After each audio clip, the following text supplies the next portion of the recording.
కొత్త బిజినెస్ కోసం ఆలోచిస్తున్నారా? ఈజ్ ఆన్ డిస్ట్రిబ్యూషన్ కోసం కాల్ చేయండి 9154729854. Welcome to iDream media. So చిన్నపిల్లల్లో డయాబెటీస్, థైరాయిడ్, ఇంకా ఎర్లీ ప్యూబర్టీ ఇలాంటివి ఇష్యూస్ అనేక రకాలు చూస్తూ ఉంటాం. హార్మోన్ ఇష్యూస్ చిన్నపిల్లల్లో ఎందుకు వస్తాయి, వాళ్ళు ఇలాంటి లక్షణాలు ఉన్నాయని మనం ఎలా గుర్తుపట్టాలి? సో అంతేకాకుండా డయాబెటీస్ వస్తే తగ్గించవచ్చా? థైరాయిడ్ ముందుగానే గుర్తించడం ఎలాగా? ఎటువంటి అడ్వాన్స్ ట్రీట్మెంట్స్ ఉన్నాయి? సో అంతేకాకుండా ఎర్లీ ప్యూబర్టీ గురించి తెలియని విషయాలు ఏంటి, తీసుకోవాల్సిన జాగ్రత్తలు ఏంటి? చిన్నపిల్లలు చాలామంది హైట్ పెరగడం లేదని ఇబ్బంది పడుతూ ఉంటారు కదా. సో పేరెంట్స్కి డాక్టర్ ఇచ్చే సలహాలు ఏంటి? ఎలాంటి మిస్టేక్స్ చేయడం వల్ల పిల్లలు హైట్ పెరగకుండా ఉంటారు? హైట్ పెంచే ట్రీట్మెంట్స్ అంటే ఏమున్నాయి?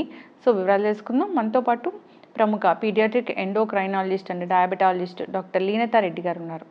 డాక్టర్ గారు నమస్తే అండి. నమస్తే డాక్టర్ గారు, పీడియాట్రిక్ ఎండోక్రైనాలజిస్ట్ అంటే చిన్నపిల్లల్లో వచ్చే ఎలాంటి హార్మోన్ ఇష్యూస్ కానీ, sugar, thyroid, so early puberty ఇవన్నీ ట్రీట్ చేస్తారు.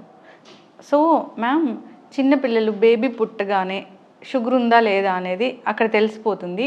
మళ్ళీ ఎప్పుడైనా చెక్ చేయించాల్సిన అవసరం ఉంటుందా డయాబెటీస్ గురించి? జనరల్గా డయాబెటీస్ పిల్లల్లో ఇస్ రేర్ స్టిల్, బట్ రీసెంట్గా టైప్ 1 డయాబెటీస్ అనేది ఎక్కువ చూస్తున్నాం. పిల్లల్లో మామూలుగా ఉట్టుటిగా షుగర్ టెస్టులు చేయం. పుట్టినప్పుడు చేసేది వేరే కారణం నుంచి చేస్తాము. తర్వాత మనకి పిల్లల్లో డయాబెటీస్ ఉన్నదా లేదా అనేది మనం తెలుసుకునేది సిమ్టమ్స్ ద్వారా. సో పిల్లలు యూజువల్గా ఎక్కువ మూత్రం పోయడము, ఎక్కువ నీళ్ళు తాగడము, బరువు తగ్గడము, నీరసం కావడము, అటువంటి సిమ్టమ్స్ ఉంటే దెన్ బ్లడ్ టెస్ట్ చేసి షుగర్ ఉందా లేదా చెక్ చేస్తాం. కానీ రొటీన్ టెస్టింగ్ అయితే అవసరం ఉండదు పిల్లల్లో. ఇప్పుడు ఎంత ఏజ్ అప్పటి నుంచి ఒకవేళ అలాంటి లక్షణాలు కనిపిస్తే ఎంత ఏజ్లో చేయొచ్చు మనము? ఏ ఏజ్లోనే రావచ్చు. ఫస్ట్ 6 monthsలో పుట్టినాక వచ్చిన సపోజ్ డయాబెటీస్ వచ్చింది అనుకో పిల్లల్లో, బేబీస్లో, అది నియోనేటల్ డయాబెటీస్ అంటాం. అది జెనెటిక్ కారణం వల్ల వస్తుంది. 6 months తర్వాత డయాబెటీస్ షుగర్ లెవెల్స్ పెరిగినాయి అనుకో, అది most likely type 1 diabetes. Type 2 diabetes కూడా చూస్తున్నాం ఈ కాలంలో పిల్లల్లో, బట్ అది more adolescent age group, obese చిల్డ్రన్లో, ల్యాక్ ఆఫ్ ఫిజికల్ యాక్టివిటీ ఉన్న పిల్లలు చూస్తాం. బేబీ వెయిట్ పెరగట్లేదు, సన్నగా అయిపోతున్నారు, ఫ్రీక్వెంట్ యూరినేషన్ ఉంది అన్నప్పుడు తీసుకురావాల్సిందే. ఆర్ మీ రెగ్యులర్ పీడియాట్రిషియన్ దగ్గరికన్నా వెళ్ళి మాట్లాడాలా. దశ కొన్నిసార్లు యూరినరీ ట్రాక్ట్ ఇన్ఫెక్షన్ కూడా ఉంటుంది కామన్ పిల్లల్లో. కానీ అట్లీస్ట్ మీ పీడియాట్రిషియన్ దగ్గరికి వెళ్తే ఈజీగా క్లినిక్ సెటప్లో షుగర్ టెస్ట్ చేయవచ్చు, తెలిసిపోతుంది మనకి. అట్లీస్ట్ మనకి పాసిబిలిటీ ఉన్నదని తెలిస్తే దెన్ హాస్పిటల్కి రెఫరల్ చేసుకోవచ్చు. చిన్నపిల్లలు కదా మ్యామ్, ఇంకా ఏం లక్షణాలు బట్టి తెలుసుకోవచ్చు మనం? చాలా స్లోగా వస్తుంది, సడన్గా ఇవాళ 1 dayలో తెలీదు. పేరెంట్స్ తోటి మాట్లాడితే వాళ్ళు చెప్తారు, వెనక చూస్తే ఒక 1-2 months నుంచి చేంజ్ కనిపిస్తుంది చైల్డ్లో. బరువు తగ్గడము, ఆర్ లేకుంటే జస్ట్ నీరసంగా ఉండడము. సో సటిల్గా ఉంటాయి ఆ సిమ్టమ్స్. మనకు తెలిసే వరకు యాక్టివ్గా ఉండరు. అది వెరీ సిగ్నిఫికెంట్. ఎక్కువ మూత్రం పోస్తారు, నైట్ టైం లేచి, లేకుంటే బెడ్ వెట్టింగ్ చేయడము, అది కామన్ అయిపోతుంది వాళ్ళకి. సో దాని నుంచి యూజువల్గా పేరెంట్స్ డాక్టర్ దగ్గర తీసుకెళ్తారు. అండ్ మోస్ట్ కామన్ సస్పెక్ట్ చేసేది మూత్రం ఇన్ఫెక్షన్ ఉండొచ్చు అని ఆ సైడ్ నుంచి పోతారు. కానీ మూత్రం టెస్ట్లో కూడా నీకు తెలిసిపోతుంది. జనరల్ యూరిన్ ఎగ్జామినేషన్ చేస్తే అందులో గ్లూకోజ్ ఉన్నదా లేదా తెలిసిపోతుంది. అందులో గ్లూకోజ్ ఉన్నది అనుకో, then you can do a blood test. So ఏ విధంగా అయినా తెలుసుకోవచ్చు. ఓకే మ్యామ్, చిన్న పిల్లలకి డయాబెటీస్ ఉందని తెలిసిపోయింది, 1 year బేబీకి తెలిసింది. అసలు అంటే డయాబెటీస్ అంటేనే అదొక లైఫ్ స్టైల్ డిజార్డర్ ఇలా చెప్తూ ఉంటారు, చాలా ఆహార నియమాలు పాటించాలి ఇలా చెప్తూ ఉంటారు. వాళ్ళకి ఎలా మ్యామ్ అసలు ట్రీట్మెంట్ ఏముంటుంది, ఎలా తగ్గిస్తాము? పిల్లల్లో ఇది లైఫ్ స్టైల్ డిసార్డర్ కాదు వాళ్ళది. వాళ్ళకి డయాబెటీస్ వచ్చిందంటే వాళ్ళ బాడీలో ఇన్సులిన్ తయారు కావడం తగ్గిపోయింది. ఓవర్ నెక్స్ట్ ఫ్యూ మంత్స్ అది కంప్లీట్ స్టాప్ అయిపోతుంది. అది ఆటో ఇమ్యూన్ డిసార్డర్. అంటే ఓన్ ఇమ్యూన్ సిస్టమ్ యాంటీబాడీస్ తయారు చేసి ఇన్సులిన్ తయారు చేసే సెల్స్ని చెడగొడుతుంది. సో దాని నుంచి ఇన్సులిన్ తయారు కావడం తగ్గిపోతుంది. సో ఇది లైఫ్ స్టైల్ డిసార్డర్ కాదు. ఇక ఎగ్జాక్ట్ కారణం ఎవరికి తెలీదు. ఏదో వాతావరణంలో ఇన్ఫెక్షన్స్ ఇమ్యూన్ సిస్టమ్ని ట్రిగర్ చేసి ప్రాసెస్ స్టార్ట్ అవుతుంది. సో ఇన్సులిన్ లేకపోతే మన బ్లడ్లో sugar levels, glucose levels, sugar levels పెరుగుతాయి. షుగర్ లెవెల్స్ పెరిగితే అది బాడీకి నచ్చదు. సో బాడీ ఏం చేస్తుంది, తీసేయడానికి ప్రయత్నం చేస్తుంది. తీసేయడానికి మూత్రంలోకి వెళ్ళి తీసేస్తుంది. సో ఎక్కువ మూత్రం పోయడము, దాంతో దాహం కావడము స్టార్ట్ అవుతుంది. నీ షుగర్ ఆర్ గ్లూకోజ్ బ్లడ్లో బాడీ యూటిలైజేషన్ ఓన్లీ ఇన్సులిన్ తోటే చేసుకుంటుంది. ఇన్సులిన్ లేనందుకు ఆ ఎనర్జీ లేదు. సో అందుకే నీరసంగా అవుతారు. కానీ డే టు డే ఫంక్షనింగ్కి మసిల్ ఫ్యాట్ బ్రేక్ డౌన్ అవుతుంది. సో దాని నుంచి వెయిట్ లాస్ ఉంటుంది. సో ఇది ప్రాసెస్. దీని నుంచి మనకు సిమ్టమ్స్ వస్తే దాని నుంచి మనం డాక్టర్ దగ్గరికి వెళ్తాం. ఓకే. సో మనకున్న ప్రాబ్లం ఏంటిది, ఇన్సులిన్ లోపం. సో బయట నుంచి మనం వాపస్ ఇన్సులిన్ ఇవ్వాలి. ఇన్సులిన్ ఇవ్వాలంటే ఈ డే టు డే ఇంజెక్షన్స్ తప్ప వేరే ఆప్షన్ లేవు పిల్లల్లో. ఇన్హేల్డ్ ఇన్సులిన్ అని ఉన్నది కానీ పిల్లల్లో యూజ్ చేయము. And it's not very popular even అడల్ట్స్లో కూడా. సో ఇన్సులిన్ వాపస్ ఇవ్వాలంటే ఇంజెక్షన్స్ ద్వారా ఇవ్వాలి. అండ్ మనం ఇచ్చే విధం ఎట్లా అంటే మన ఓన్ బాడీలో ఇన్సులిన్ తయారు చేసేటట్టుగా మిమిక్ చేయడానికి చేస్తుంది. సో మల్టిపుల్ ఇంజెక్షన్స్ ఉంటాయి పర్ డే. దాంతోపాటు మానిటరింగ్. సో గ్లూకోజ్ లెవెల్స్ ఎంత ఉన్నాయో చూసుకొని ఇన్సులిన్ వాపస్ ఇస్తాం. సో గ్లూకోజ్ మానిటరింగ్ చేయడానికి ఇప్పుడు గ్లూకోమీటర్స్ ఉన్నాయి. అండ్ ఇప్పుడు sensors, continuous glucose monitoring sensors patch లెక్క పెడతాం. అది కూడా ఆప్షన్. సో మనం మానిటర్ చేసుకొని ఇన్సులిన్ దాని తగ్గట్టుగా తీసుకుంటాము.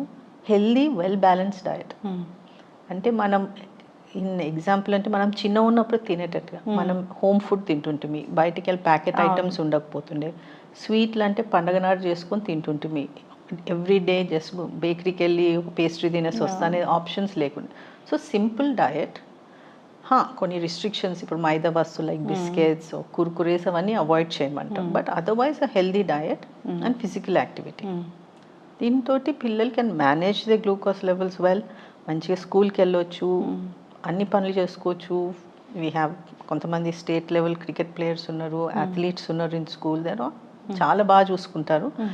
ఇనీషియల్గా ఇట్స్ షాక్, ఫ్యామిలీకి షాక్ మేనేజ్ చేయడము. ఇట్స్ ద హోల్ ఫ్యామిలీని ఎఫెక్ట్ చేస్తుంది. సో ఇట్స్ కొంచెం లైఫ్ స్టైల్ చేంజెస్ చేసుకొని you can manage it properly with support. స్కూల్కి పోవడం అన్నీ ఇంకా వేరే విధంగా. టైప్ 1. టైప్ 2 యూజువల్గా యంగ్ ఏజ్లో చూస్తే అడాలసెంట్ ఏజ్ గ్రూప్, టీనేజ్ ఇయర్స్లో చూస్తాము. అది యూజువల్గా ఒబీస్ చిల్డ్రన్లో and lack of lifestyle, అది లైఫ్ స్టైల్ డిసార్డర్. సో అటువంటి వాళ్ళకి జనరల్గా పిల్లల్లో అర్లీగా కనుక్కున్నాం అనుకో. సో మా దగ్గరికి పేరెంట్స్ ఎప్పుడు తీసుకొస్తారు, పిల్లలు చాలా బరువు పెరుగుతున్నారు, లావ్ అవుతున్నారు. సో మేము ఎగ్జామినేషన్ చేసినప్పుడు పిగ్మెంటేషన్ అనేది కనిపిస్తుంది అరౌండ్ ద నెక్. సో అదొక sign that insulin resistance start అవుతుంది అనేది. సో దాన్ని ఏకాంతోసిస్ అంటాం. సో ఆ పిగ్మెంటేషన్ మెడ చుట్టూ ఉంటుంది, అండర్ ఆర్మ్స్లో ఉంటుంది, ఇన్నర్ థైస్లో కూడా కనిపిస్తుంది. సో అది చూస్తే it's indicative of insulin resistance. మెడ చుట్టూ ఏ పిల్లలకైనా వెనుక నుంచి ముందటి వరకు నల్లగా ఉన్నదంటే possibility of insulin resistance, not 100% but possibility ఉన్నట్టు. సో అటువంటి పిల్లలకి ఎట్లయినా మేము అప్పుడు షుగర్ లెవెల్స్ చెక్ చేస్తాం, HbA1c చెక్ చేస్తాం. సో సపోజ్ కొంచెం ఎక్కువ ఉందనుకో వాళ్ళకి ఇమీడియట్గా లైఫ్ స్టైల్ చేంజెస్ చేస్తాం. సో చాలా మటుకి ఎర్లీగా పికప్ చేస్తే లైఫ్ స్టైల్ చేంజెస్ తోటి మనం దాన్ని హాల్ట్ చేసి కొంచెం రివర్స్ చేసుకోవచ్చు. తగ్గిపోతుంది అంటే నువ్వు క్యూర్ చేస్తలేవు కానీ రివర్స్ చేసి నార్మల్ రేంజ్కి తెచ్చుకుంటున్నావు. లైఫ్ స్టైల్ అట్లనే మెయింటైన్ చేసుకుంటే దెన్ ఎస్, మందులు వాడాల్సి అవసరం పడకపోవచ్చు. మనం లైఫ్ స్టైల్ చేంజెస్ తోటి ఎర్లీగా కనుక్కొని, లైఫ్ స్టైల్ చేంజెస్ అంటే food healthy well balanced, portion control. మన దగ్గర పోర్షన్ కంట్రోల్ అనేది పోయింది. ఇష్టం ఉన్నంతగా తింటారు, కడుపు నిండా తినాలి, అవసరం లేదు అంత తినడం. ఫిజికల్ యాక్టివిటీ మన జనరల్ ఇప్పుడు పిల్లలు స్కూల్కి వెళ్ళి వచ్చేవరకు హార్డ్లీ ఎనీ టైం మనం ఎట్లనే చేసి వాళ్ళకి కొంచెం టైం తీసుకురావాలి for some physical activity every day. Sleeping habits, అందరు పిల్లలు లేట్గా పనుకోవడం. జనరల్గా పిల్లలు అంటే before 10 that is the last. అవును, యంగ్ పిల్లలు అయితే 9-8కే పనుకోవాలి, maximum 10. 10th 11th 12th class అంటే వి అండర్స్టాండ్, వాళ్ళ చదువులు ఉంటే కొంచెం పెట్టాల్సి వస్తుంది, లేకపోతే 10 లోపల పనుకోవాలి. సో ఇవన్నీ చేస్తే then you can reverse it to normal levels. అదే కంటిన్యూ చేస్తే మళ్ళీ వచ్చే ఛాన్సెస్ తగ్గిపోతాయి. ఈ ఏజ్ అయినాక ఇంకా అది different story. So at least in చైల్డ్హుడ్లో మనం దీన్ని చేసుకుంటే రాకుండా చూసుకోవచ్చు. ఇంకా rare type of diabetes call maturity onset of diabetes in youth అని ఉంటుంది. అది స్ట్రాంగ్ ఫ్యామిలీ హిస్టరీ ఉంటుంది. వీళ్ళు లావుగా ఉండరు, జస్ట్ నార్మల్గా ఉంటారు, బట్ స్ట్రాంగ్ ఫ్యామిలీ హిస్టరీ ఉంటుంది. సో వాళ్ళకి అనుకోకుండా మనం షుగర్ లెవెల్స్ చెక్ చేసి కనుక్కుంటే వాళ్ళకి జెనెటిక్ టెస్ట్ చేస్తాం. ఓకే. బట్ పిల్లల్లో most common is type 1 followed by type 2. ఈ టైప్ 2 అనేది రీసెంట్ ఇయర్స్లో ఎక్కువ చూస్తున్నాం. మ్యామ్ అసలు పిల్లలకి డయాబెటీస్ వస్తో రాదో ఒక 5-6 ఏళ్ళకి అనేది తెలుసుకోవచ్చా మనం? ఇప్పుడు ఆల్రెడీ మనలో ఫ్యామిలీలో ఎవరికన్నా టైప్ 1 డయాబెటీస్ ఉన్నదంటే మనం నెక్స్ట్ సిబ్లింగ్కి యాంటీబాడీస్ చెక్ చేయవచ్చు. యాంటీబాడీ పాజిటివ్ ఉంటే రావచ్చు అనే ఛాన్స్ ఉంటుంది. బట్ ఎంత పర్సంటేజ్ ఎన్ని ఇయర్స్లో వస్తుంది అనేది చెప్పగలం. ఎస్. ఇన్నేళ్ళ ఎక్స్పీరియన్స్లో అంటే ఈ డయాబెటీస్ కేసులు ఈ మధ్యనే పెరుగుతున్నాయని మీకు ఎప్పుడు అనిపించింది? సో నేను probably in the last 5 to 6 years కొంచెం ఇన్సిడెన్స్ హెస్ ఇంక్రీస్డ్. బట్ ఈ last 5 to 6 years lot of viral infections కూడా చాలా పెరిగినాయి. సో బట్ డెఫినెట్లీ టైప్ 1 అనే కాదు, ఆటో ఇమ్యూన్ డిసార్డర్స్ పెరిగినాయి. ఎస్. సో మ్యామ్ అంటే పిల్లలకి డయాబెటీస్ రాకూడదు అంటే జాగ్రత్తలు ఏమైనా ఉంటాయా? ఫర్ టైప్ 1 మన చేతిలో ఏం లేదు. మనకు తెలిసినప్పుడు దాన్ని మంచిగా చూసుకొని మన క్వాలిటీ ఆఫ్ లైఫ్ని ఇంప్రూవ్ చేసుకోవచ్చు. టైప్ 2 డెఫినెట్లీ మనం రాకుండా చూసుకోవచ్చు. అది ముందు చెప్పినట్టు ఇట్స్ ఆల్ లైఫ్ స్టైల్. మనకి ఇప్పుడు ఫ్యామిలీస్లో ఆల్మోస్ట్ ఎవ్రీ ఫ్యామిలీలో మాట్లాడినా ఎవరికో ఒక్కొక్కరికి ఉంటుంది టైప్ 2 డయాబెటీస్. అంటే మన రిస్క్ ఆల్రెడీ మనకు ఉన్నది. ఇండియన్స్ ఏషియన్స్కి రిస్క్ ఎక్కువ. మనం జనరల్గా లావ్ అయినా కూడా మనము నడుము ఆర్ అబ్డామినల్ ఏరియా మీద ఎక్కువ ఫ్యాట్ పెడతాం. సో మన రిస్క్ ఎక్కువ ఉంటుంది. సో అది రాకుండా చూసుకోవాలంటే simple life style measures. Okay. చాలామంది కూడా పిల్లలు బొద్దుగా ఉండాలి అనే చూస్తుంటారు. అంటే జనరల్గా నాకు బేబీ ఉన్నాడు, చూసిన వాళ్ళందరూ అడుగుతారు మీ బేబీ అంత సన్నగా ఉన్నాడు ఎందుకని, అంటే బాగా ఇట్లా చబ్బీగా లేడు ఎందుకని. అంటే బొద్దుగా ఉంటే మంచిదా, ఈ పిల్లలు ఇలా ఉన్నా మంచిదేనా? సన్నగా ఉంటేనే మంచిది. అంటే నేను చూసే పిల్లల్ని చూస్తుంటే సన్నగా ఉంటేనే మంచిది. అట్లానే అండర్ వెయిట్ ఉండకూడదు. సో మనకి ఈజీగా మన ఏజ్కి తగ్గట్టుగా మన పిల్లలు ఉన్నారా లేదా అనేది పీడియాట్రిషియన్ దగ్గరికి వెళ్ళి మాట్లాడితే మీకు తెలిసిపోతుంది. హైట్ వెయిట్ మెజర్ చేస్తారు. Indian academy of paediatrics growth chart ఉన్నది. మన ఇండియన్ డేటా మీద నుంచి చార్ట్స్ ఉన్నాయి. దాని మీద ప్లాట్ చేస్తే మన పిల్లలు కరెక్ట్గా ఉన్నారా అనేది తెలిసిపోతుంది. దాంట్లో కరెక్ట్గా ఉన్నారంటే యువర్ చైల్డ్ ఇస్ ఫైన్. వేరే వాళ్ళు ఏమన్నానని జస్ట్ ఇగ్నోర్. జనరల్గా వినిపించే మాటే అది కదా, చాలా కామన్. లావు ఉంటే లావు ఉన్నారు అంటారు, సన్నగా ఉంటే సన్నగా ఉన్నారు, నార్మల్గా ఉన్నవని ఎవరు అన్నారు. సో ఇట్ ఈస్ బట్ తెలుసుకోవచ్చు మనం. అండ్ నేను జనరల్గా రికమెండ్ చేసేది యావరేజ్ వెయిట్ ఆర్ కొద్దిగా తక్కువ ఉన్నా పర్వాలేదు, ఓవర్ వెయిట్ అయితే ఉండకూడదు. పిల్లలకి అంటే 6 months వరకు తల్లిపాలే, 6 months తర్వాత ఉగ్గు అలాంటివి ఇవ్వచ్చు, కానీ హనీ షుగరు అసలు ఇవ్వకూడదు అనేది చెప్తూ ఉంటారు. ఉప్పు కూడా మెయిన్ రీజన్ అంటే ఇదేనా? హనీ అండ్ షుగర్ ఏదైనా అలవాటు చేస్తే అలవాటు అయిపోతుంది. సో వాళ్ళు పుట్టినప్పుడు వాళ్ళకి రుచులు తెలియదు, మనం అలవాటు చేసిన రుచులే. సో మనము షుగరు హనీ చిన్న ఉన్నప్పటి నుంచి ఇస్తే ఆ అలవాటు అయిపోతుంది. షుగర్ క్రేవింగ్ అనేది ఉంటుంది అని మనందరికి తెలుసు, మనకు అందరికి ఇష్టం స్వీట్ అనగానే ఇట్స్ టెంప్టింగ్. సాల్ట్ కూడా ఎక్సెస్ సాల్ట్ తినేది అలవాటు పెట్టుకోకుండా ఉండడం బెటర్. అందుకే ఆ సెకండ్ 6 monthsలో along with breast milk we say simple home food. Home food అంటే like khichdi, rice, dal with vegetable ఉడకబెట్టి మ్యాష్ చేసి పెట్టడం. ఇప్పుడు చాలా అవేర్నెస్ పెరిగిపోయి వైట్ రైస్ పెట్టాలంటే కూడా భయం వేస్తూ ఉంది. నిజంగానే వైట్ రైస్ అనేది చిన్నపిల్లలకు కూడా అంత ఎఫెక్ట్ చూపిస్తుందా? రైస్ క్వాంటిటీ ముఖ్యం, weather it is white rice or brown rice. మనం బ్రౌన్ రైస్ తింటే క్వాంటిటీ ఎక్కువ తినలేం, సో ఆటోమేటిక్గా మనం తక్కువ తింటాం. వైట్ రైస్ ఈజీగా క్వాంటిటీస్ ఎక్కువ తినగలుగుతాం. సో ఎప్పుడైనా కూడా పోర్షన్ ఇస్తాం. మనం అందరం వైట్ రైస్ తినే పెరిగాం. అవును, మనం చిన్న ఉన్నప్పుడు మనమందరం మంచిగానే ఉన్నాము, ప్రాబబ్లీ ఇప్పుడు లావ్ అవుతున్నాము. It's all about portion. మనకి చిన్న ఉన్నప్పుడు పోర్షన్ కంట్రోల్ ఉంటుండే, మనకి ప్లేట్లో పెట్టింది మనం తినేసి వెళ్ళిపోతున్నాము. సెకండ్ సర్వింగ్, థర్డ్ సర్వింగ్ అనేది ఉండకపోతుండే, లిమిట్లో తినేసి వెళ్ళిపోతుంటే. And we use to play a lot, బాగా ఆడుతుంటే. సో ఫిజికల్ యాక్టివిటీ ఉండేది. It wouldn't make a difference. But white rice చెడ్డది, బ్రౌన్ రైసే మంచిది అనేది కాదు. ఐ థింక్ పిల్లలకి అన్ని టైప్స్ అలవాటు చేయాలా.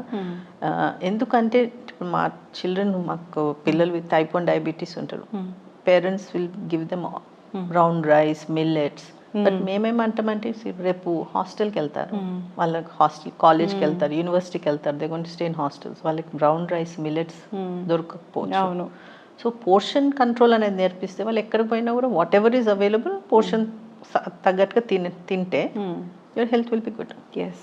ఇప్పుడు డయాబెటీస్తో పాటు మనం ఎక్కువగా చూస్తాం ఏంటంటే పిల్లల్లో థైరాయిడ్ అనేది అంటే పుట్టినప్పటి నుంచి ఉంటుందా లేకపోతే మధ్యలో వస్తుందా, ఎట్లా తెలుసుకుంటాం మనం వాళ్ళకి థైరాయిడ్ ఉందని? ఫస్ట్ థింగ్, పుట్టుకతోటి కంజనెటల్ హైపోథైరాయిడిజం అనేది ఉన్నది. ప్రపంచంలో న్యూ బార్న్ స్క్రీనింగ్ అనేది చేస్తారు. మన కంట్రీలో న్యూ బార్న్ స్క్రీనింగ్ యూనివర్సల్గా లేదు. Lot of university hospitals, government హాస్పిటల్స్లో చేస్తారు, but lot of private hospitals పుట్టంగానే within 3 days or discharge అయ్యే లోపల థైరాయిడ్ టెస్ట్ చేస్తారు. ఒక చార్ట్ ఇస్తారు కదా మ్యామ్ వీళ్ళకి ఏమేమి. సో న్యూ బార్న్ స్క్రీనింగ్ అనేది ఉంటుంది. న్యూ బార్న్ స్క్రీనింగ్లో థైరాయిడ్తో పాటు వేరే డిసార్డర్స్ని కూడా పికప్ చేసే టెస్ట్ ఉంటుంది. అది జనరల్గా 3 days పుట్టినాక 48 hours to 72 hours తర్వాత చేసుకుంటారు.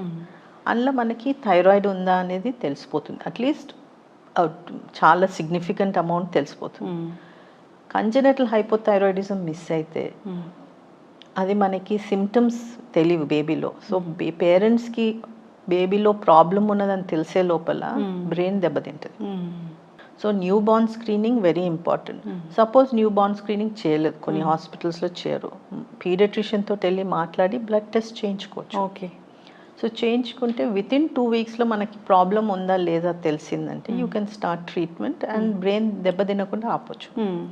సో ఇన్సిడెన్స్ ఎట్లా అంటే 1 in 3,000 to 5,000 బేబీస్ బార్న్కి కంజనెటల్ హైపోథైరాయిడిజం ఉంటుంది. సో ఇది సింపుల్ బ్లడ్ టెస్ట్ తోటి బేబీకి ఇర్రివర్సిబుల్ బ్రెయిన్ డ్యామేజ్ని అవాయిడ్ చేయవచ్చు. ఒకసారి బ్రెయిన్ దెబ్బతిన్నదంటే దాన్ని రివర్స్ చేయలేము. So that impact will be there for life. అంత danger thyroid. So new born screening is very important. Or at least first 10 days లోపల మనం చెక్ చేయించుకొని 2 weeks లోపల ట్రీట్మెంట్ స్టార్ట్ చేస్తే బేబీ సేఫ్. ఓకే. ఇప్పుడు థైరాయిడ్ ఉందని తెలిస్తే దాన్ని తగ్గించుకోవచ్చా పూర్తిగా? అంటే అగైన్ పుట్టిన బేబీ అందరికీ పర్మనెంట్ హైపోథైరాయిడిజం ఉండకపోవచ్చు, కొంతమందికి ట్రాన్సియంట్ ఉంటుంది. ట్రాన్సియంట్ హైపోథైరాయిడిజంలో ఏం చేస్తామంటే స్టార్ట్ ట్రీట్మెంట్ అందరికి చేస్తాము. సపోజ్ బేబీ రిక్వైర్మెంట్ చాలా మినిమం ఉన్నది ఆర్ కొన్ని ఫర్దర్ స్కానింగ్లో మాకు తెలుస్తుంది దట్ ఇది మోస్ట్ లైక్లీ టెంపరీ ఉండొచ్చు అని అంటే మేము 3rd birthday తర్వాత మినిమం డోస్ మీద బేబీ ఉన్నది, డెవలప్మెంట్ అంత మంచిగా ఉన్నది, gland is in the right place అంటే కొన్ని ఒక ఫ్యూ వీక్స్ మానేసి చూస్తాం మందు. అప్పటికి బ్రెయిన్ డెవలప్మెంట్ ఇస్ కంప్లీట్. మానేసినాక రీచెక్ చేస్తాం. సో థైరాయిడ్ లెవెల్స్ మంచిగా ఉన్నాయంటే then it's done. Okay. But significant amount will require it for life అన్నట్టు. ఎస్, చక్కటి ఇన్ఫర్మేషన్ మ్యామ్. ఇంకా చూస్తున్నాం ఏంటంటే early puberty. So early puberty అనేది వచ్చాక తెలుసుకునే కన్నా ముందే వస్తా పిల్లల్లో అనేది మనం తెలుసుకోవచ్చా? అది తెలుసుకోవడం కష్టం, బట్ మనకి సైన్స్ తెలుసు. మనము సిమ్టమ్స్ సైన్స్ గురించి పేరెంట్స్కి అవేర్నెస్ ఉంటే మనకు అట్లీస్ట్ తెలిసి మనం డాక్టర్స్ అడ్వైస్ తీసుకోవచ్చు. సో ఎర్లీ ప్యూబర్టీ అనేది గర్ల్స్లో చూడొచ్చు, బాయ్స్లో కూడా చూడొచ్చు. That most common is girls. ఇప్పుడు ఈ కాలంలో చాలా మంది గర్ల్స్లో ఎర్లీ సైన్స్ ఆఫ్ ప్యూబర్టీ చూస్తున్నాం. So when you early science of puberty అన్నప్పుడు ఫస్ట్ థింగ్ మనం గమనించాల్సింది బ్రెస్ట్ డెవలప్మెంట్. సో చూడడం కంటే చూసి మనకు కనిపించే లోపల అది ఆల్రెడీ పెరిగిపోయింది అన్నట్టు. సో మనము జనరల్గా మదర్స్ ఎగ్జామినేషన్ సింపుల్గా ఎప్పుడైనా స్నానం చేయించినప్పుడు చేయొచ్చు. హ్యాండ్ నిప్పుల మీద పెడితే చిన్న ఇత్తు మాదిరి గట్టిగా ఉన్నదనుకో ఆర్ ద చైల్డ్ ముట్టంగానే నొప్పేస్తుందని అన్నాను, then probably breast development start అయింది. సో బ్రెస్ట్ డెవలప్మెంట్ స్టార్ట్ అయిందంటే నీకు పీరియడ్స్ అప్రాక్సిమేట్లీ 2 yearsలో వస్తుంది. That's approximate. కొంతమందికి 1.5 yearలో రావచ్చు, కొంతమందికి 3 years కూడా పట్టవచ్చు. సో నీకు బ్రెస్ట్ డెవలప్మెంట్ 8 కంటే ముందు వచ్చిందనుకో నీకు పీరియడ్స్ కూడా 10 లోపల వచ్చేస్తుంది. 10 లోపల వచ్చిందంటే the child is still in 2nd class and 3rd class. So వాళ్ళు మేనేజ్ చేసుకోలేరు. సో ఈ సిమ్టమ్స్ అవేర్నెస్ ఉండాలి. సో బ్రెస్ట్ డెవలప్మెంట్, కొంతమంది పిల్లలకి డిశ్చార్జ్ వస్తుంది, కొంతమందికి హెయిర్ గ్రోత్ కూడా ఉంటుంది. బట్ అందరికి హెయిర్ గ్రోత్ ఉన్నంత మాత్రం వాళ్ళకి పెద్ద మనిషి అవుతారని కాదు. బట్ హెయిర్ గ్రోత్ ఎర్లీగా వచ్చినా కూడా వచ్చి చూయించుకోమని చెప్తాం. పెద్దోళ్ళ చెమట వాసన ఇటువంటివి ఏమైనా సిమ్టమ్స్ పేరెంట్స్ గమనిస్తే పీడియాట్రిషియన్ దగ్గర కన్నా లేకుంటే పీడియాట్రిక్ ఎండోక్రినాలజిస్ట్ని కలిస్తే దాన్ని మేము ఎగ్జామిన్ చేసి దాని దగ్గరికి ఎవాల్యుయేట్ చేస్తే తెలిసిపోతుంది మనకి నిజంగా ప్యూబర్టీ స్టార్ట్ అయిందా కాలేదు. సపోజ్ స్టార్ట్ అయింది అనుకో, స్టార్ట్ అయితే అందులో అప్పుడు ఎవాల్యుయేషన్ తోటి నిజమైన ప్యూబర్టీ స్టార్ట్ అయిందంటే దాన్ని మనం టెంపరీగా ఆపుకోవచ్చు, పోస్ట్పోన్ చేయొచ్చా? టెంపరీగా హాల్ట్ చేస్తాం. సో ఎక్కడ ఉన్నది అక్కడ బండిని ఆపేస్తాం. సో దట్ ఆ పాప వయసు వచ్చేంత వరకు ఆపుతాము. కరెక్ట్ ఏజ్ వచ్చినాక ఆపే మందుని మానేస్తాము. దెన్ మళ్ళీ ప్యూబర్టీ ప్రోగ్రెస్ అవుతుంది. ఓకే. ఇంత ఇలాంటి కండిషను ఇప్పుడు 10 ఇయర్స్కే వాళ్ళు మెచ్యూర్ అవ్వడం అనే కండిషను మనం ఎందుకు చూస్తున్నాం అసలు? స్పెసిఫిక్ రీజన్ అనడానికి లేదు, ఎందుకంటే హోల్ వరల్డ్ అంతా అవుతుంది. స్పెసిఫిక్ మన దగ్గరనే అవుతుంది అనడానికి లేదు. ప్రపంచంలో అంతా ఎర్లీ పెద్ద మనిషి కావడం అనేది ఎర్లీ అయిపోయింది. సో మన దగ్గర అగైన్ 10 ఇయర్స్ అనేది it's not return in gold, this ఇది జస్ట్ డెఫినేషన్ మనం ఇచ్చుకున్నాం అట్లా. These are are cut off points అని. వెస్టర్న్ వరల్డ్స్లో they are saying that even 9 years is acceptable అని అంటున్నారు, ఎందుకంటే అందరు అంత ఎర్లీగా అయిపోతున్నారు. సో జనరల్గా మోస్ట్ కామనెస్ట్ రీజన్ ఏమనుకుంటున్నాం అంటే nutrition. Girls are more healthier today, they are healthier than their mothers. మనం more healthier than our mothers. That అందుకే ఆ whole over the past 100 years ఎర్లీగా అయిపోయేది గమనిస్తున్నాం. బట్ ఇన్ ద రీసెంట్ ఇయర్స్లో కొంచెం పెద్ద మనిషి కావడం age has become more I mean same ఉన్నది. కానీ సైన్స్ ఆఫ్ ప్యూబర్టీ అనేది ఇంకా ఎర్లీగా స్టార్ట్ అవుతుంది. సో బ్రెస్ట్ డెవలప్మెంట్ ఎర్లీగా చూస్తున్నాం. కానీ పెద్ద మనిషి కావడం almost more or less around 10-11 వరకు జనరల్గా ఆగిపోతుంది. సో పేరెంట్స్కి అనుమానం వస్తే డౌట్ వస్తే గెట్ ఇట్ చెక్డ్ అవుట్. చాలాసార్లు మా దగ్గర పేరెంట్స్ వస్తారు, మేడం మాకు అనిపిస్తుంది, మేము చూస్తే ఏం లేదు అక్కడ. సో రీఅష్యూర్ చేస్తాము, మళ్ళీ ఒక 6 months తర్వాత రమ్మంటాము. సపోజ్ మాకు కూడా అనిపించింది అనుకో, we do some blood test, then we do an X-ray and then we do an scan. X-ray చేతులు చేస్తాము, ఎందుకంటే గర్ల్స్ పెద్ద మనిషి అయిందంటే 1.5 to 2 years లోపల హైట్ పెరగడం ఆగిపోతుంది. సో ఇప్పుడు మాకు సపోజ్ ఒక అమ్మాయి 11 years పెద్ద మనిషి అయింది అనుకో, బై 13 హర్ గ్రోత్ అయిపోతుంది. పేరెంట్స్ వస్తారు 14 yearsకి, మా పాప ఇంకా హైట్ పెరుగుతలేదు అనేసి ఆగిపోతారు. సో ఆ అవేర్నెస్ కూడా మనకి చాలా ఇంపార్టెంట్. అని ఆడపిల్లలు ఎర్లీగా పెద్ద మనిషి అయితే హైట్ కాంప్రమైజ్ అయ్యే ఛాన్సెస్ ఉంటాయి. సో అది కూడా ఒక ఇంపార్టెంట్ ఫ్యాక్టర్, బికాస్ అందరికి హైట్ కావాలా ఈ కాలంలో, especially everybody wants to be tall. ఇప్పుడు ఎర్లీ ప్యూబర్టీ అనేది అది తొందరగా వచ్చింది, ముందే వాళ్ళు మేనేజ్ చేసుకోలేకపోతున్నారు అనే దానికోసమేనా, లేదంటే కాంప్లికేషన్స్ ఏమైనా వస్తాయా? ఇప్పుడు ఎర్లీ ప్యూబర్టీ వస్తే మనకి ఏంటంటే యువర్ ఓవరీస్ యాక్టివేట్ అయినాయి. సో ఎర్లీగా ఓవరీస్ యాక్టివేట్ అయితే ఓవరీ లైఫ్ స్పాన్ ఉంటుంది. సో ఎర్లీగా పెద్ద మనిషి అయితే ఎర్లీగా మెనోపాజ్ వచ్చే ఛాన్సెస్ కూడా ఉంటాయి. బట్ బియాండ్ దాట్ మెయిన్లీ వాళ్ళు హ్యాండిల్ చేసుకోవడం రాదు. సో సపోజ్ 9-year-old గర్ల్కి పెద్ద మనిషి అయిందంటే తను స్కూల్లో ఎట్లా హ్యాండిల్ చేసుకుంటుంది? సో ఆ పాయింట్ ఆఫ్ వ్యూ నుంచి. And then the height, 2 things. These are most important, అంటే maturity of the child and the height. Mature అయ్యారు, తెలియలేదు ముందు సిమ్టమ్స్, మెచ్యూర్ అయ్యారు అంటే మళ్ళీ దాన్ని మనం ఏమైనా చేయవచ్చా? Again based on the age of the child చూస్తాము, హైట్ ఎంతవరకు దెబ్బతిన్నదో దెబ్బతినలేదో మనకు తెలిసిపోతుంది. We can still halt it. Okay. ఇప్పుడు కొన్నిసార్లు అవును పేరెంట్స్కి తెలీదు, సడన్గా చాలా ఫాస్ట్గా ప్రోగ్రెస్ అవుతాయి. కొంతమంది అమ్మాయిలు మా దగ్గర 9.5 years వచ్చేస్తారు పెద్ద మనిషి అని. ఏ క్లాస్లో ఉన్నామంటే 3rd or 4th అని చెప్తాను. వాళ్ళు హ్యాండిల్ చేసుకోవడం. And as a mothers, we are all mothers, మనకు తెలుసు it's so hard for children, అంటే కరెక్ట్ ఏజ్కి అయినా కూడా హ్యాండిల్ చేసుకోవడం డిఫికల్ట్. సో యంగ్ పిల్లలకి ఇంకా కష్టం. You can still halt it. హైట్లో పెద్ద నీకు లాభం రాకపోవచ్చు, బట్ అట్లీస్ట్ నువ్వు ఒక 1 to 2 years హాల్ట్ చేసి ఆ అమ్మాయి వాళ్ళ క్లాస్ ఏజ్ గ్రూప్ అప్రోప్రియేట్ వరకు ఆపి మళ్ళీ you can allow nature to take its course అన్నట్టు. ఇప్పుడు అబ్బాయిల్ని ఎప్పుడు తీసుకురావాలి మీ దగ్గరికి? అబ్బాయిలది it's little bit more complicated in the sense మనకు బయటకి ఏం కనిపించదు. సో బాయ్స్లో ఫస్ట్ సైన్ ఆఫ్ ప్యూబర్టీ అంటే వాళ్ళ టెస్టిస్ ఆర్ బాల్ సైజ్ పెరగడం స్టార్ట్ అవుతుంది. So it's a very subtle sign. ఆ ఏజ్కి వచ్చినాక బాయ్స్ ఓవర్ స్నానం చెప్పియరు, సో వాళ్ళే చేసుకుంటారు. సో ఇట్స్ సంథింగ్ దట్ పేరెంట్స్కి అవేర్నెస్ ఉండాలి, ఎస్పెషలీ ఫాదర్స్. సో దట్ ఏమన్నా అట్లా గమనించిందంటే దాన్ని తీసుకురావడం. ఓకే. బాయ్స్లో జనరల్గా ఎర్లీ ప్యూబర్టీ చూసినామంటే it is more serious than a girl. ఎందుకంటే బాయ్స్లో వితౌట్ రీజన్ రాదు, అంటే ఏదో జరుగుతుంది అందుకే వాళ్ళు ఎర్లీ ప్యూబర్టీకి వెళ్తున్నారు. సో వాళ్ళని సిగ్నిఫికెంట్గా ఫర్దర్ ఎవాల్యుయేషన్ చేస్తాం, వాళ్ళకి తప్పకుండా ఎంఆర్ఐ బ్రెయిన్ చేస్తాం. గర్ల్స్ కూడా చేస్తాము, బట్ బాయ్స్కి తప్పకుండా చేస్తాం. బ్రెయిన్లో ఏమైనా ఫంక్షన్లో మార్పు వస్తే అంటే బ్రెయిన్లో you have your pituitary gland. Pituitary gland is like అన్ని హార్మోన్స్ని కంట్రోల్ చేస్తుంది. సో పిట్యూటరీ గ్లాండ్లో ఏమైనా ఉన్నదా, సంథింగ్ హ్యాస్ చేంజ్డ్ దేర్, అందుకే ఎర్లీ ప్యూబర్టీ పోయినరా అనే దానికి ఎంఆర్ఐ చేస్తాం. గర్ల్స్లో చేస్తాం, బాయ్స్లో చేస్తాం, కానీ బాయ్స్లో it is much more significant. అట్లా ఇన్ని హార్మోనల్ ఇష్యూస్ ఈ జనరేషన్లో ఇందుకే వస్తున్నాయి అనడానికి ఏమైనా కారణం ఉంటుందా? అన్నీ కాదు. ఇప్పుడు ప్యూబర్టీ అనేది నేను చెప్పాను కదా, గర్ల్స్లో ఇట్ ఈస్ న్యూట్రిషన్. బాయ్స్లో ప్యూబర్టీ ఆన్సెట్ ఏజ్ ఏం చేంజ్ కాలేదు, more or less the same. కొంతమందికి ఎర్లీగా అయిందంటే మనం ఏదో కారణం ఉన్నది. Thyroid in children other than మనం మాట్లాడింది కంజెనిటల్ హైపోథైరాయిడిజం. తర్వాత ఏజ్లో వచ్చే hypothyroidism is autoimmune. Again immune related conditions are autoimmune conditions ఈ లాస్ట్ 50 yearsలో చాలా పెరిగిపోయింది. ఇన్ ద లాస్ట్ డెకేడ్ ఇంకెక్కువైనాయి. పిల్లల్లో again it's an autoimmune disorder. Type 1 diabetes is an autoimmune disorder. So చాలా hormone problems are autoimmune, some by birth, కొన్ని కారణం లేకుండా అక్వైర్ చేస్తాం.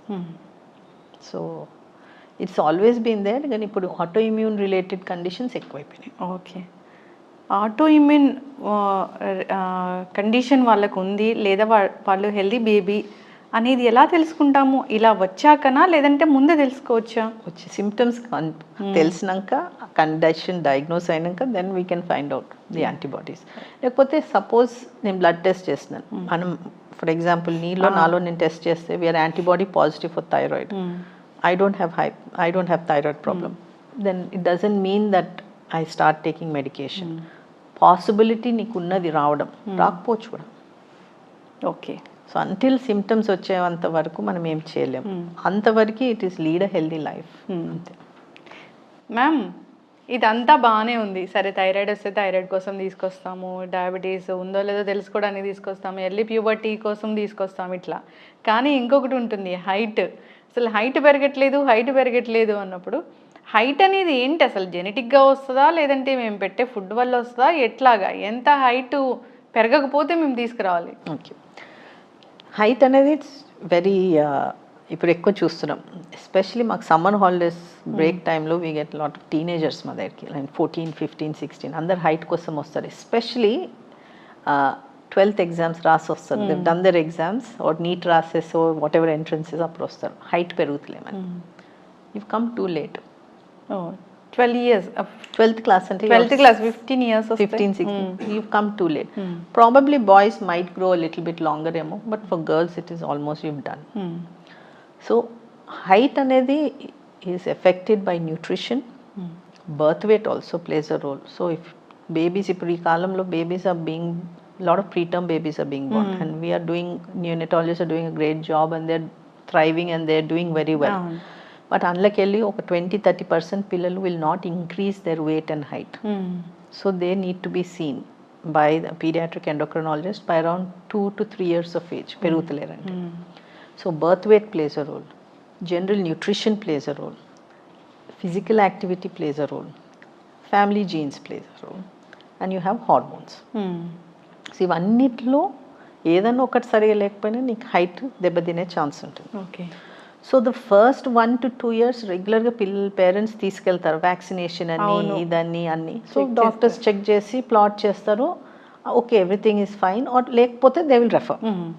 స్కూల్కి పోయినాక we are all worried, school miss అవుతుంది. సో డాక్టర్ దగ్గర వెళ్ళినప్పుడు జ్వరంలో ఉన్నప్పుడు వెళ్తాం. ఆ జ్వరంలో ఉన్నప్పుడు వాళ్ళ బరువు, హైట్, డాక్టర్ కూడా it's not his priority at that time. So ఆ somewhere along that line growth అనేది కాంప్రమైజ్ అయితే పోతే బాగా షార్ట్ అయ్యేంత వరకు గమనించాం. సో మేము జనరల్ అడ్వైస్ ఏమి ఇస్తాం, summer holidays go for a general checkup to your doctor, get your height, weight check, plot చేసేస్తే మీ ఫ్యామిలీ పొట్టి ఉన్నా కూడా child should be normal for Indian standards. So chart మీద ఇండియన్ స్టాండర్డ్స్ తగ్గట్టుగా చైల్డ్ లేదనుకో, then you need to see a paediatric endocrinologist. Then మేము చూసినాక కొన్నిసార్లు ఫ్యామిలీ ప్యాటర్నే ఉండొచ్చు. కొంతమంది బాయ్స్లో ఎస్పెషలీ కాన్స్టిట్యూషనల్ డిలే అని అంటాం. ఏంటంటే బాయ్స్ చిన్న ఉన్నప్పుడు మామూలుగా పెరిగినట్టు ఉంటారు, ఒక్కసారి ప్యూబర్టీ హిట్ అయినప్పుడు, దట్స్ 10th 11th పోయినప్పుడు సడన్గా హైట్ పెరుగుతారు. అవన్నీ మాకు తెలిసిపోతాయి by just simple X-ray or some questions పేరెంట్స్ని అడిగి గ్రోత్ చార్ట్ మీద ప్లాట్ చేస్తే ఈ ఇన్ఫర్మేషన్ తెలిసిపోతుంది. బట్ సపోజ్ చైల్డ్ నిజంగా షార్ట్ ఉన్నారు అనుకో, దెన్ ఏమైనా ఫర్దర్ ఎవాల్యుయేషన్ చేయాలన్నా కొన్నిసార్లు బార్డర్ లైన్ ఉంటుంది. బార్డర్ లైన్ ఉంటే మీరు మళ్ళీ 6 months తర్వాత రండి చూద్దామని అంటాం, లేదంటే ఎవాల్యుయేట్ చేస్తాం. తర్వాత పెరుగుతారు, ప్యూబర్టీ వచ్చినప్పుడు పెరుగుతారు అనేది, పెరుగుతారు పిల్లలు డెఫినెట్గా ప్యూబర్టీ టైంలో పెరుగుతారు, కానీ అన్ని ప్యూబర్టీ టైంలో అవుతుందని ఎక్స్పెక్ట్ చేయొద్దు. అవును, నీకు అనుమానం వచ్చింది అని always tell parents, follow your instinct, especially mothers instinct. Most of the time it's right.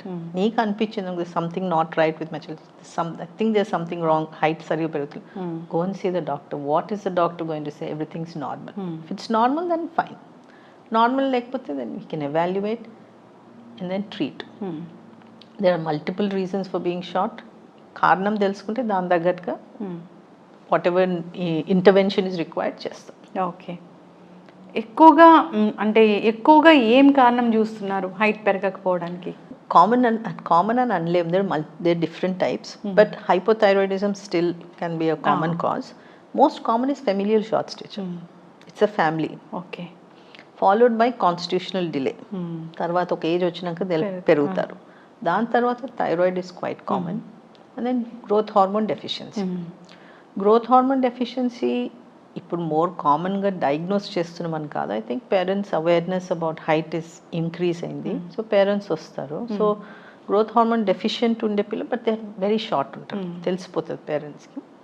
And then వాళ్ళకి we give growth hormone injections, but దానికి ఎవాల్యుయేషన్ ఉంటుంది. Complete we do blood test, x-ray, అవసరం ఉంటే MRI, then we do a stimulation test. So lot of process ఉంటుంది before we say that okay growth hormone deficiency ఉంది, you require growth hormone injections. But other simple lack of iron deficiency can cause you to be short. Okay. Vitamin D deficiency with low calcium can make you look slow growth undi short unto. So all these simple things are looked at first. Simple things ainanka then we go to the next step. Yes. So awareness anedi undali. Awareness anedi undali and use your pediatrician. Ask the pediatrician height and weight. But do it as a general checkup. Jaram vachinappudu balenappudu chesinappudu adi kudradu. For you can't expect the doctors also to do it at that time. So usually I say summer holidays make an appointment. Infections or viral season kaadu పోయి check చేసుకొని plot చేసుకున్నామంటే you'll get to know your answer. రకరకాల protein powders అవన్నీ ఉంటాయి కదా, అవి పెంచవా హైట్ని? See, when we talk about powders available in the market, generally it's not something we would prescribe. Sometimes parents push wala konisal we prescribe it, but it is mainly to gain weight. All powders have sugars. Yes. Height పెరిగేదైతే there's no powder which will increase your linear length unless somebody చాలా undernourished child, underweight child కి dietitian advice నుంచి milk powders ఇస్తే అది different story. But over the counter powders ని recommend చేయం. Yes, చక్కటి information ma'am. ఒక baby హెల్దీగా ఉన్నారో లేదో తెలుసుకోవాలి అంటే ఒక 1 yearకైనా ఒకసారైనా పీడియాట్రిక్ ఎండోక్రైనాలజిస్ట్ దగ్గరికి తీసుకెళ్లాల్సిందే. పీడియాట్రిషియన్ దగ్గరికి తీసుకెళ్ళాలి. Okay. First visit is your paediatrician. Your paediatrician can tell, మనకి ఈజీగా చెప్తారు పీడియాట్రిషియన్, ఈ బేబీ బరువు హైట్ కరెక్ట్గా ఉందా లేదా చెప్తారు. కరెక్ట్గా లేకపోతే పీడియాట్రిక్ ఎండోక్రైనాలజిస్ట్. కానీ కరెక్ట్గా ఉంటే there's no need to come and see us. ఇప్పుడు వచ్చిన అడ్వాన్స్ ట్రీట్మెంట్స్లో ఈ పిల్లల్లో వచ్చే ఈ హార్మోన్ ఇష్యూస్ కానీ ఇప్పుడు వచ్చే ఈ డిసీజులు కానీ అన్నిటికీ కూడా ట్రీట్మెంట్స్ ఉన్నాయా మ్యామ్? కామన్ థింగ్స్కి ఎస్, అన్నీ ఉన్నాయి. ఏదైనా హార్మోన్ ప్రాబ్లం ఎప్పుడు వస్తుంది? హార్మోన్ తక్కువ ఉంటే వస్తుంది, హార్మోన్ ఎక్కువ ఉంటే వస్తుంది. సో తక్కువనో ఎక్కువనో ఉన్న కండిషన్స్ అన్నిటికీ ట్రీట్మెంట్స్ ఉన్నాయి. దెర్ ఆర్ కొన్ని కాంప్లెక్స్ ఎక్స్ట్రీమ్లీ రేర్ సిచ్యువేషన్స్ ఉంటాయి, అన్నిటికీ కొన్నిసార్లు కరెక్ట్ ట్రీట్మెంట్ ఉండకపోవచ్చు, but those are very rare. So common ones అన్నిటికీ రీప్లేస్మెంట్ థెరపీస్ ఉంటాయి. బట్ ఏంటంటే if you have a hormone problem, whether it is birth నుంచో లేకుంటే acquired, most of them means you are needing to take it for life. Yes. అంటే నేను ఒక 2 months తీసుకొని మానేయవచ్చా అనేది సిచ్యువేషన్ ఉండదు. యూజువల్గా యూ విల్ రిక్వైర్ దెమ్. ఇప్పుడు ప్యూబర్టీ ఎర్లీగా వచ్చిందంటే ఆపేది only temporary, 2-3 years based age ప్రకారం 1 year or 2 years or 3 years. So అటువంటి సిచ్యువేషన్స్కి treatment is temporary. But hypothyroidism if you are వేరే ఎండోక్రైన్ గ్లాండ్స్ కూడా ఉన్నాయి, లైక్ అడ్రినల్ గ్లాండ్ ఉంటుంది, పారాథైరాయిడ్ గ్లాండ్ ఉంటుంది. అవన్నిటికీ కూడా కండిషన్స్లో లైఫ్ లాంగ్ ట్రీట్మెంట్ అవసరం పడవచ్చు. వాయిస్ చేంజ్, అది వాయిస్ చేంజ్ బాయ్స్కి వస్తుంది. Voice change is a sign of puberty. Voice change వచ్చిందంటే బాయ్స్లో that means they are half way through puberty and growth spurt వస్తుంది వాళ్ళకి. సో అది రావాలా, అది ఎప్పుడు రావాలా? ఆఫ్టర్ 10 years 11 years ఆ ఏజ్లో వస్తే దాని హైట్ ఒక 15 years వరకు పెరగగలుగుతారు అన్నట్టు. అర్లీగా వాయిస్ చేంజ్ రాకూడదు. అర్లీగా వాయిస్ చేంజ్ చూస్తే again come and see us. అట్లా కూడా ఉంటుందా? అర్లీ ప్యూబర్టీ ఇన్ బాయ్స్ వచ్చింది అనుకో, వాయిస్ చేంజ్ కూడా వస్తుంది. But that means already progress అవుతుంది. సో ఇంకా ఎండోక్రైన్ ఇష్యూస్ ఇంకా ఏముంటాయి మ్యామ్? ఇవి కాకుండా మేము అడిగినవి మాకు తెలిసినవి కాకుండా parathyroid gland. Parathyroid gland is gland, అది హార్మోన్ తయారు చేసే హార్మోన్ బోన్ హెల్త్ని చూసుకుంటుంది. సో పారాథైరాయిడ్ హార్మోన్ తక్కువ తయారైతే బోన్ హెల్త్ వీక్ ఉంటుంది. సో మనం vitamin D deficiency, vitamin D, calcium ఇచ్చుకుంటూ పోతే సెట్ కాదు. So parathyroid gland is very important. ఎట్లా తెలుస్తుంది మనకి వాళ్ళ బోన్? సో బోన్స్ ఇప్పుడు పిల్లలు సరిగా హైట్ పెరుగుతలేరు అనుకో, first thing we will check. First simple things అన్నాను కదా, we will check calcium, we will check phosphorus, అవన్నీ మంచిగా ఉన్నాయా లేవని. సో ఆర్ కాళ్ళు చాలా బెండ్ కావడము, ఆర్ కాళ్ళు సరిగా హైట్ కాళ్ళు వంకరగా, అది నార్మల్గా కొంచెం వంకరగా ఉంటాయి. కొన్ని ఎక్సెసివ్ వంకరగా ఉన్నాయంటే that means bones are weak. Okay. Or or body aches. కొన్నిసార్లు సివియర్గా ప్రాబ్లం ఉంటే ముట్టితే కూడా ఏడుస్తారు పిల్లలు, ఎత్తుకుంటే ఏడుస్తారు అని అంటారు. So again bone health problem ఉండొచ్చు. అప్పుడు బ్లడ్ టెస్ట్లో తెలుస్తుంది మనకి. But most common is vitamin D deficiency. Okay. Vitamin D deficiency చిన్నల్లో ఉంది, పెద్దల్లో ఉంది, అందరిలో ఉంది. ఎండలో తిరుగుతుంది కదా. ఇప్పుడు పిల్లల్లో విటమిన్ డి డెఫిషియన్సీని అసలు ఎలా కరెక్ట్ చేస్తాము? ఓన్లీ వాళ్ళకి అది ఇవ్వడం వల్లే? విటమిన్ డి సప్లిమెంట్ ఎన్నాళ్ళ వరకు ఇవ్వాలి వాళ్ళకి? సో బేసిక్లీ మనకి ఫస్ట్ 1 year అందరు బేబీస్కి ఇస్తాం. కొంతమంది 2 years వరకు కూడా ఇస్తారు. Babies, Indian babies in western countries అయితే 5 years వరకు ఇస్తారు.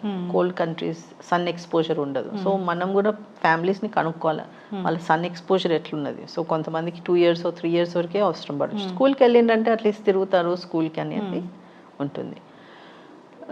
విటమిన్ డి డెఫిషియన్సీ అనేది పిల్లల్లో పుట్టంగానే వచ్చిందంటే మోస్ట్ లైక్లీ మదర్కి డెఫిషియన్సీ ఉన్నది. మదర్కి ఆబ్వియస్లీ మదర్ అందరికీ డెఫిషియన్సీ ఉంటుంది. సో మన హెల్త్ మనం చూసుకోవాలి. So sun exposure important. ఒక ఏజ్ వచ్చినాక అందరు విమెన్ని హెల్త్ చెకప్స్ చేసుకోమంటాం. దాంట్లో వాళ్ళ విటమిన్ డి స్టేటస్ తెలిసిపోతుంది. So you look after yourself అన్నట్టు. ఎస్. సో అది parathyroid gland. Then you have something called adrenal gland. Adrenal gland produces stress hormone, cortisol stress hormone అని మాట్లాడతాం. స్ట్రెస్ హార్మోన్ అంటే stress ఉండి mental stress అని కాదు. But stress hormone అంటే మన బాడీకి మన physical stress like an infection or anything like that stress hormone పెరుగుతుంది అన్నట్టు. సో ఆన్ రేర్ ఒకేషన్స్ దాన్ని డెఫిషియన్సీ వస్తుంది, కార్టిజాల్ డెఫిషియన్సీ ఉంటుంది. దాని నుంచి కూడా we get conditions called adrenal insufficiency అని. సో వాళ్ళకి మళ్ళీ అగైన్ కార్టిజాల్ రీప్లేస్మెంట్ థెరపీ ఉంటుంది. So that is one other gland that can cause problems. But these are not very common. Thyroid చూసినంత కామన్గా చూడం. Pituitary gland on its own కూడా పనిచేయకుండా ఉండొచ్చు. పుట్టినప్పటి నుంచి ఉండొచ్చు, ఓవర్ టైం రావచ్చు. సో పిట్యూటరీ గ్లాండ్స్ సరిగా పనిచేయకపోతే అది అన్ని గ్లాండ్స్ని కంట్రోల్ చేస్తుంది. సో మనం అన్ని గ్లాండ్స్ మానిటర్ చేసుకొని ఏ గ్లాండ్లో లోపం ఉంటే ఆ గ్లాండ్ దగ్గరగా రీప్లేస్మెంట్ చేస్తాం. Okay. So the multiple endocrine things awareness అనేది ఉండాలా. సో మేము ఎప్పుడైనా అంటాం చూడు, things to think about endocrine అంటే హైట్ పెరుగుతలేదు, వెయిట్ పెరుగుతలేదు, excess height or excess weight, అర్లీగా బాడీ చేంజెస్ కనిపిస్తున్నాయి, or voice change or breast development, anything like that. ఎక్కువ మూత్రం పోయడం, ఎక్కువ నీళ్ళు తాగడము, బోన్ పెయిన్స్, అటువంటివి సిమ్టమ్స్ అనిపిస్తే first spot go to your family doctor, go to your ఎక్కువ పీడియాట్రిషియన్. నీళ్ళు తాగడం అంటే వాళ్ళు అడుగుతారా నీళ్ళు? చిన్న పసిపిల్లలు పిల్లలు అడుగుతారు, వాడు ఏదంటే అది గ్రాబ్ చేసుకుంటారు. They'll keep on drinking water, పోయి తెచ్చుకొని తాగేస్తూనే ఉంటారు. సో ఎనీ సిమ్టమ్స్ ఆర్ బేబీస్లో అయితే చాలా ఇరిటబుల్ ఉన్నారు, యూ నాట్ షూర్ బికాజ్ వాళ్ళు ఏం చెప్పరు మనకి. సో ఇరిటబుల్ బేబీస్ నేను you first go see a paediatrician, they'll ask the basic few questions and then they'll either refer to చాలా హైపర్గా ఉన్నా, చాలా హైపర్గా ఉన్నా కూడా అగైన్ ఇరిటబిలిటీ. హైపర్ అంటే బాగా తిరుగుకుంటా ఆడుకుంటా హైపర్ ఉన్నారంటే వేరే విషయం, బట్ ఏడ్చుకుంటా ఇరిటబుల్గా ఉన్నారంటే దెన్ దేర్ సంథింగ్ ప్రాబ్లం ఉన్నది. See your paediatrician.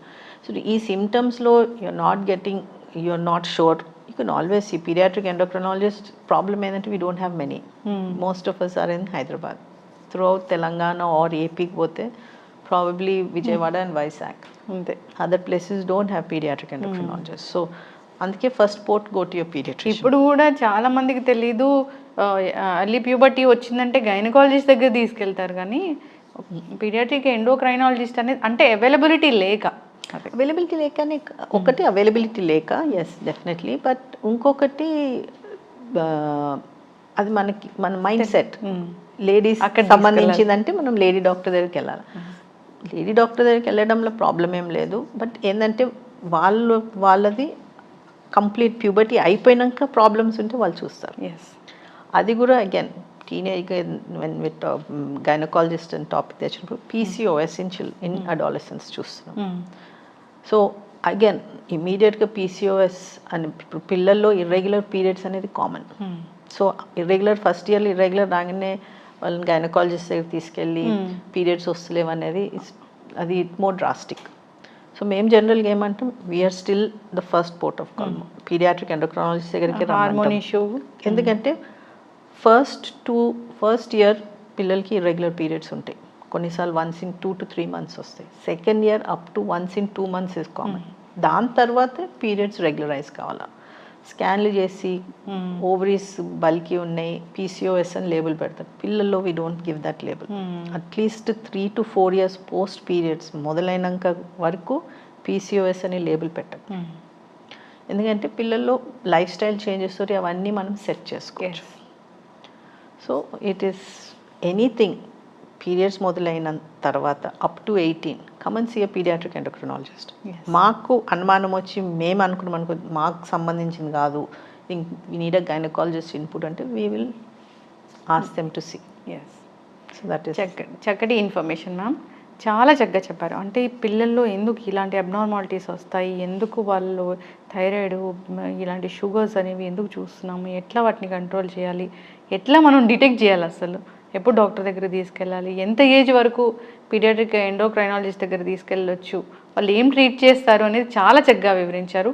ఫాలో అవ్వాలని కోరుకుందాం మ్యామ్, బేబీస్ని హెల్తీగా పెంచుకోవాలని కోరుకున్నాము. చక్కటి ఇన్ఫర్మేషన్, ధన్యవాదాలు. Thank you. And for more videos, Please subscribe to iDream. Please subscribe to iDream. Please subscribe iDream. And please subscribe to iDream. For more videos, subscribe to iDream. please like, share and subscribe to the channel. Congratulations, iDream. Subscribe to iDream. Subscribe to iDream. So subscribe to iDream Media. iDream ki iDream team andarki huge congratulations. Please subscribe iDream Media. Please subscribe to iDream. Subscribe iDream. Please subscribe to iDream. iDream అంటే నా కళల ఛానల్ను subscribe చేసుకున్నారు, నోరు తిరుగుతలేదు, మీరైతే గంట గుర్తు కొట్టండి. For more such videos, please subscribe to iDream. Subscribe to iDream. Please subscribe to iDream. Please subscribe iDream Media. Please do subscribe to iDream. Please subscribe to iDream Media. For best entertainment and information, please subscribe iDream. And don't forget to subscribe to iDream.